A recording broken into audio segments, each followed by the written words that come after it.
Monsieur le président, madame la ministre, mes chers collègues, le Conseil européen des 22 et 23 mars sera d'une grande importance pour l'Europe économique et pour l'Europe sociale. Il sera d'abord l'occasion pour les chefs d'État et de gouvernement de lancer le fameux semestre européen en adoptant les priorités économiques de l'Union, fondées sur l'examen annuel de la croissance. Le semestre européen est le principal outil de convergence des économies européennes et s'articule autour de 3 axes de coordination. Premièrement, les réformes structurelles qui visent principalement à promouvoir la croissance et l'emploi conformément à la stratégie Europe 2020.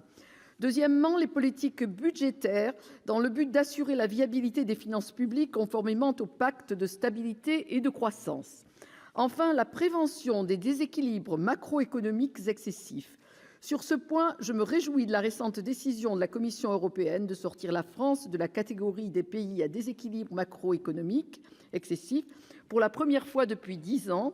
Le 6 mars dernier, la Commission a en effet publié son diagnostic annuel sur la santé des pays européens et la France a recueilli un satisfecit pour les réformes entreprises. Cette nouvelle est encourageante, mais fait peser une responsabilité accrue sur le président de la République et sur le gouvernement pour poursuivre l'assainissement des finances publiques et les réformes de structure. Par exemple, le niveau de notre dette publique et l'aggravation continuelle de notre déficit commercial depuis plusieurs années sont des points très préoccupants qui devront faire l'objet d'actions extrêmement fermes à court terme. Lors de l'examen des lois financières de l'automne, notre groupe a défendu cette logique de responsabilité budgétaire et de réformes structurelles ambitieuses. Elle est pour nous cruciale pour retrouver notre crédibilité en Europe et la capacité d'entraînement politique qui nous a fait défaut ces dernières années. Ce Conseil européen sera donc éminemment économique, mais son ordre du jour apporte également beaucoup d'espoir aux tenants d'une Europe plus sociale, plus juste et plus solidaire. Je crois en effet que ces deux aspects de la construction européenne vont de pair et que l'Europe sociale a trop longtemps été négligée au profit du marché unique. Le primat du grand marché a sans doute été une cause du désenchantement des peuples que nous observons depuis plusieurs années. Il est heureux que l'Union européenne tente enfin de marcher sur les deux jambes de l'efficacité économique et de la justice sociale. L'une ne peut aller sans l'autre. Un discours du pape Benoît XVI, ce grand Européen, m'a beaucoup marqué. En 2017 à Vienne, devant le corps diplomatique, il évoquait avec attachement notre maison Europe, notre modèle européen qu'il qualifiait d'ordre social qui conjugue efficacité économique avec justice sociale, pluralité politique avec tolérance, libéralité et ouverture. Il affirmait que ce modèle était menacé par une mondialisation qu'il ne s'agissait pas de combattre, c'est une illusion populiste, mais de canaliser, de réguler pour préserver l'autonomie des plus fragiles et le bien-être des générations futures. Je crois qu'il exprimait ainsi le sens profond du projet européen et le rôle historique de ses institutions. Aussi, je me félicite que l'ordre du jour social de ce Conseil européen soit fourni et ambitieux. La mise en œuvre concrète du socle de droits sociaux est par exemple une nécessité pour harmoniser les conditions de vie des travailleurs européens.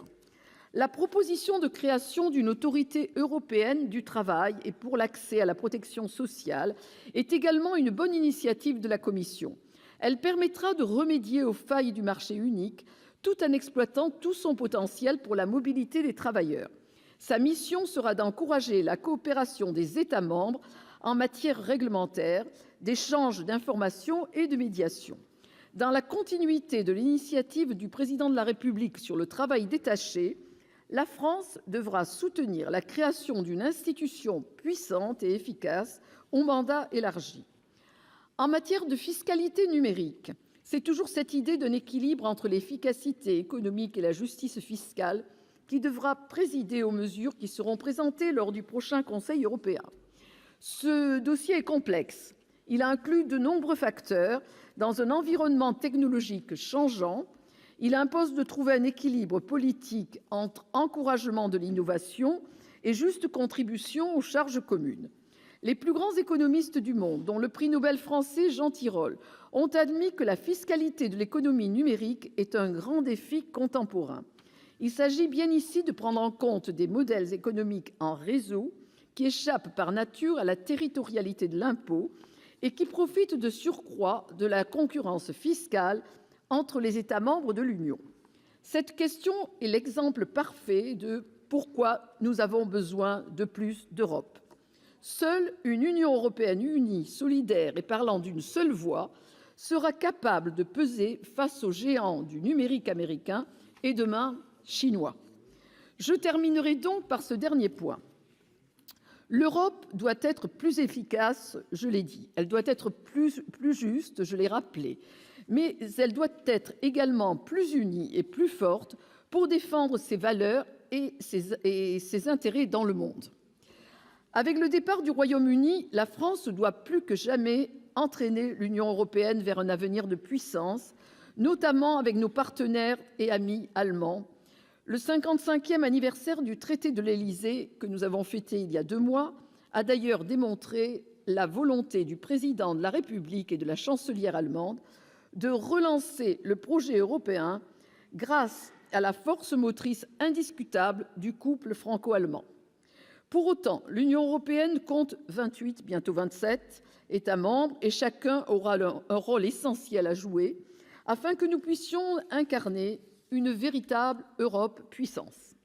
Cette Europe puissance, défenseur de ses intérêts et protectrice de ses valeurs, ne peut néanmoins fonctionner que si tous ses États membres et institutions jouent le jeu.